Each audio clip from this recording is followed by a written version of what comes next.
ನೀವು ಕುಂಭಮೇಳಕ್ಕೆ ಹೋಗ್ತಿದ್ರೆ ಮಹಾಕುಂಭ ಸಾವಿರಾರು ವರ್ಷಗಳಿಂದ ಸಾಗಿ ಬಂದಿದೆ. ಸರಿಯಾಗಿ ಸಿದ್ಧತೆ ಮಾಡಿಕೊಂಡು ಹೋಗಿ.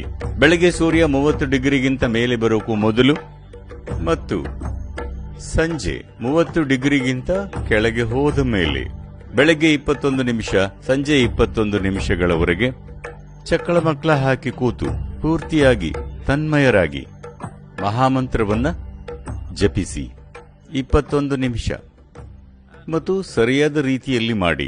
ಯಾಕಂದ್ರೆ ಭಾರತದಲ್ಲೂ ಈ ರೀತಿ ವಿರೂಪವಾಗಿರೋದು ಬೇಸರದ ಸಂಗತಿ. ನೋಡಿ, ಅದಿರೋದು ಅ ಉ ಅಂತ, ಆದ್ರೆ ಹೇಳೋದು ಓ ಇಲ್ಲ. ನಮಃ ಶಿವಾಯ,